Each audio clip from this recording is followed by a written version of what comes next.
네. 이것이요 저한테는 굉장히 놀라운 복음이었어요. 제가 처음 이렇게 구원받고 침례받을 때 집사람이 3개월 동안 제가 웃고 살았다고 했어요. 근데 정말 이 복음의 한 부분이죠. 이것도 주님이 보좌편에 앉히심으로 성령이 오셨고 저희가 성령으로 인침받게 되었을 때에 주님께서 이루신 모든 사역, 그러니까 에베소서 2장에 나오잖아요. 너희가 그리스도와 함께 무덤에서 입힌바 되어서 너희도 하나님 우편에 앉힌바 되었다. 너희가 그 은혜를 인하여 믿음으로 말미암아 구원을 받았으니 이것이 너희에게서 난 것이 아니라 하나님의 선물이다. 주의 사람도 선물이고 내가 그리스도 안에 있다는 것도 그와 함께 죽었다는 것도 내가 그와 함께 침례받을 때 누구든지 그리스도와 합하여 죽으심을 합하여 침례받은 너희는 그의 부활을 본받아 연합된 자가 된 것을 알지 못한다. 네. 그래서 이제 말씀이 길었는데요. 정말 이렇게 레바논에서 이렇게 사역을 할 때에 이 불확실성이 너무나 이렇게 지리하게 계세요. 지리하게 계속 막 이 전쟁 이제 비상 물자를 계속 점검하고 물은 주로 썩은 물 먹어야 됐어요. 막 이렇게 사다 놓고 이제 계속 바꿔가면서 이제 이렇게 먹어야 되니까 이제 오래된 물부터 막 먹어야 되고 막 그런 사람이 이렇게 두렵고 피곤하고 또 막 기독교인들 무장하라고 내전이 일어날 수 있기 때문에 그래서 막 근데 그런 가운데서도 늘 이렇게 주님을 찬양할 수 있었던 것은 주님이 그러셨잖아요. 데살로니가 전서 5장 16절은 항상 기뻐해라. 쉬지 말고 기도해라. 범사에 감사하는 것.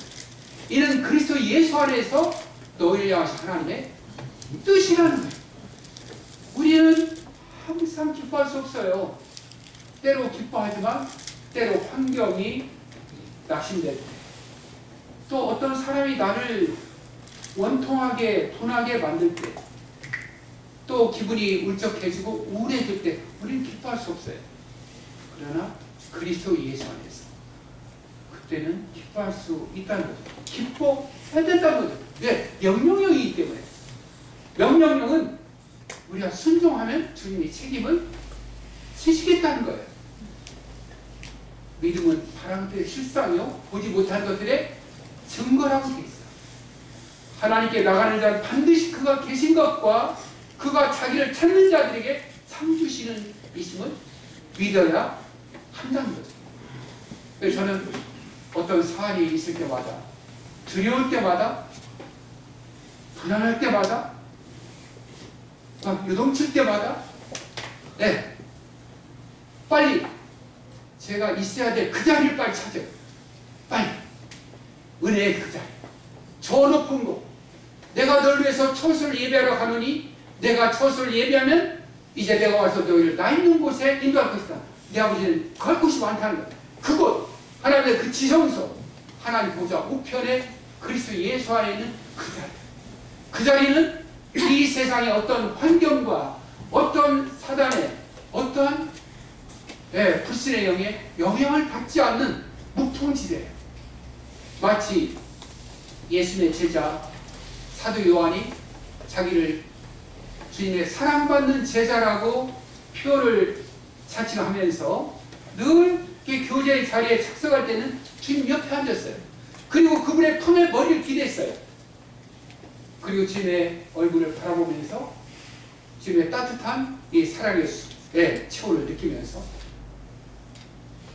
그래서 제가 할 수 있는 건 다른 것이 없더라고요. 마치 젖된 아이가 어미 품에 있는 것처럼 우리가 이 세상에서 젖된 아이잖아요. 의지할 게 없어요. 3살 되면 젖을 띠나요? 그러면 아이가 얼마나 정서 불안하고 두려워. 정말 어머니의 품이 아닌 곳에서는 위로받을 길이 없어요. 우리는 물론 이 세상의 어떤 물질과 어떤 사람의 위로와 어떤 외부적인 영향이 때로는 우리에게 안심과 만족을 줄 수 있지만 우리의 진정한 품은 그리스도 예수 안에 하나님 보좌 우편에 그분의 자리예요. 거기에 거하면서 주님이 보시는 시선을 취해서 나도 내 현실 가운데 있는 이 받아들이고 싶지 않은 이 절망스러운 이 우울함 도피하고 싶은 멀리 도망가서 이 바다 끝에 이 자리를 펼치고 싶은 그러한 곳에서 그러한 곳이지만 우리가 주님 품 안에 가면서 주님 승리하신 주님 하나님의 비밀 되신 주님 주님 이 현실적인 상황을 주님은 어떻게 보십니까? 주님은 이 전쟁을 어떻게 보십니까? 두렵습니다. 언제 끝날지 모르겠습니다. 주님은 그런 걸 또 주님 이 무슬림이 위협을 했습니다. 테러를 한대요. 제가 어떻게 해야 되죠? 주님? 답은 어디 있을까요? 답은 성경에 있어요. 그죠? 네. 하나님의 모든 말씀은 그리스도 예수 안에서 언제든지 예가 된다는 거예요. 예라는 거예요. 그래서 우리가 아멘하여 하나님께 영광을 올려드린다. 근데 아멘하기가 쉽지 않아요. 마치 불신자들이 복음을 아무리 전해도 아멘을 안 해요. 그리스도인들도 정말 하나님의 모든 말씀은 그리스도 예수 안에서는 무조건 아멘이 된다는 거예요. 주님이 책임을 지겠다는 거예요. 근데 우리는 거기에다 파답하고 싶지가 않아요. 안 되는 거예요. 그러나 의지가 필요해요. 그럴 때. 그래서 주님은 이런 상황을 어떻게 보십니까? 주님. 그때 주님은 우리가 말씀을 읽을 때 또 암송하고 있던 말씀들을 생각나게 해주세요. 저 같은 경우 주님이 주셨던 말씀이 시편 말씀이었어요. 24편. 문들아, 아까 나왔죠. 문들아 너희 머리에 들을지어다. 영원한 문들아 들릴지어다. 영광의 왕이 들어가시리로다. 영광의 왕이 누구시냐? 강하고 능한 여호와시오 전쟁에 능한 여호와시로다. 그 주님이 먼저 가시겠다는 거예요. 그래서 모든 대적들을 무찌르시겠다는 거예요. 제가 담대해서가 아니라 저는 두렵고 걱정이지만 그 주님의 말씀을 의지해서 아멘 주님. 주님의 뜻이 하늘에서 이루어진 것처럼 이 땅에서 이루어지기를 원합니다. 아멘 주님. 믿겠습니다 주님. 하고 이제 믿음으로 화합할 수 있도록 도와주세요. 저는 그리스도인들이 이런 방법 외에는 다른 어떤 성화의 방법이 있지 않다고 믿습니다. 또 재정적으로 또 이렇게 때로는 저희 동역자한테 이래 아밀리아 형제야 우리가 이 학교를 언제까지 계속할지 모르겠다. 다음 달 모르겠다나. 그러면 애들 이제 어떤 주잖아요. 간식 같은 거 뭐 우리 이제 급식을 주거든요. 근데 그때 저를 보면 제가 영적으로 어두워 있더라고요. 제 생각에 감정에 이렇게 잡혀 있어요. 우리 성도의 큰 문제가 뭐냐면요. 우리는 어떤 거짓말을 한다든가 어떤 양심에 어긋나는 행동을 한다든가 이렇게 했을 때는 굉장히 민감해요. 그래서 그것이 이제 사과하기도 하고 용서를 구하기도 하고 회개하기도 하고 그러잖아요. 근데 우리가 불신으로 반응하는 것, 믿음으로 화합하자는 것. 다시 말씀드리면 우리가 두려울 때 두려움에 끌려다니는 것. 낙심될 때 낙심하는 기분에 감정에 끌려다니는 것. 우리가 우울할 때, 가슴이 아플 때, 원통할 때 그 기분에 그대로 줄줄 끌려다니는 것. 이것은 죄로 여기지 않아요. 하라는 거예요. 그럴 수 있다고 생각하는 거예요. 근데 성경은 믿음으로 행하지 않는 것 다 뭐라고요? 죄라는 거예요. 주님, 끊임없이 쉬지 말고 기도 안 하는 게 얼마나 좋아요. 그 말씀이. 전 그렇게 못하고 있는데 얼마나 주님은 순간순간 침상길 동안도 우리를 놓치지 않기 때문에 고난 중이라도 내가 너한테 그러니까 너도 나한테 한번 그거 봐라. 내가 늘 눈동자처럼 널 살피고 있다는 거 좀 기억 좀 해달라는 거야. 그거 나한테 한번 그려봐라. 아무것도 염려하지 마라. 모든 것을 기도가 간거로.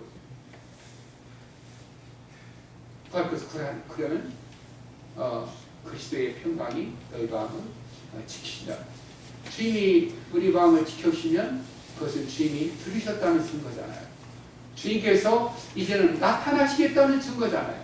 주님께서 우리의 모든 삶을 통치하시고 다스리겠다는 거잖아요. 그래서 너희의 복종이 온전하게 되었을 때에, 너희가 복종이 제대로 되었을 때에 모든 복종치 않는 것들, 나의 감정들, 또 나의 어떤 그 가정과 또 교회와 직장과 모든 이 나라와 민족, 지금 요동치고 있거든요. 혼란이거든요. 이것을 내가 다스리겠다는 거예요. 나에게 기회를 달라는 거예요. 내가 뛰어놀겠다는 거예요. 내가 왕이 되셔서 우리의 모든 전 인격을 차지하시고 사용하시겠다는 거죠. 그래서 재정적인 문제일 때 주님이 주셨어요. 10편부터 24절인 사장인데 땅과 거기 충만한 것과 세계와 그 가운데 사는 자리 다 나의 것이다. 우리가 교만한 것은, 참 이렇게 교만한 것은 뭔가 하나님의 일을 한다고 하면서도 뭔가 이렇게 인간의 계산을 가지고 이제 일을 하려는 거예요. 그러니까 낙심하기도 하고 불안하기도 하고. 그때 보면 제가 하나님의 그 자리에 제가 딱 앉아 있어요.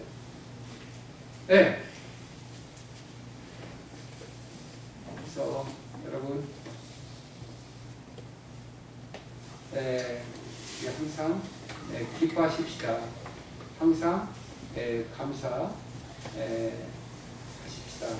이것이 우리가 감사할 수 없는 데서 감사드릴 때, 예배 드릴 수 없는 그 자리에서 예배 드릴 때, 정말 믿음으로 말씀을 화합할 수 없는 그 자리에서 정말 말씀을 붙잡고 주님 믿기를 원합니다. 주님 말씀을 선택하기 원합니다. 영의 생각을 선택하기 원합니다.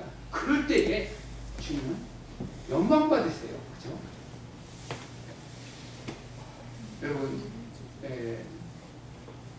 우리가 육신의 생각을, 내 감정을, 기분을, 현실을 보고 요동치고 두려워할 때 정말 성령님이 근심하세요.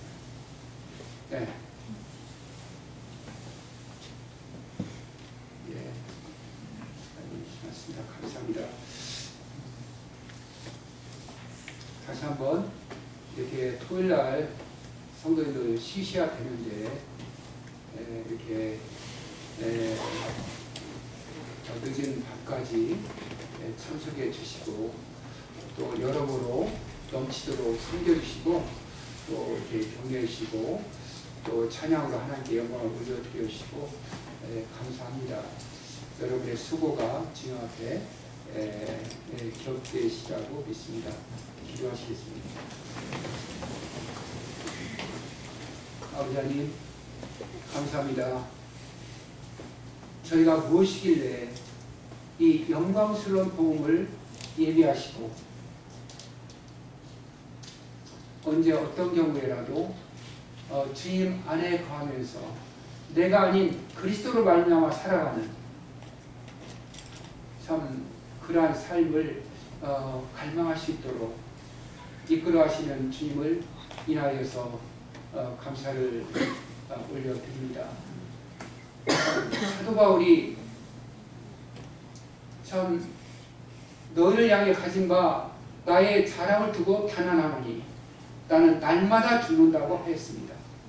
주님, 저들의 모든 이 육신적인 생각을 사로잡아 참 십자가의 자리로, 이 죽음의 자리로 참 나갈 수 있도록, 그래서 부활하신 주님이 우리의 삶 가운데 약동하시고 뛰노시며 무궁한 생명의 능력을 구사하시며 하나님 나라의 우리 그리스도의 계절을 저희 삶 가운데 가정과 교회와 저희 지역사회에 드러내실 수 있도록 주님 저희를 도구로 사용하여 주시기를 원합니다. 참 이 안행 교회를 통하여서 이 놀라운 참 격려를 받게 하심을 감사드리었고, 주님 내 이름으로 소자에게 맹수한 것을 떠줘도 결코 그 상을 잊지 않겠다고 주님은 말씀하셨습니다. 주님 이 안행교회를 통하여서 계속해서 주님께서 영광을 넘치도록 받으시고 영광을 나타내 주시기를 원합니다. 감사드렸고 주 예수 그리스도 이름으로 기도합니다. 아멘.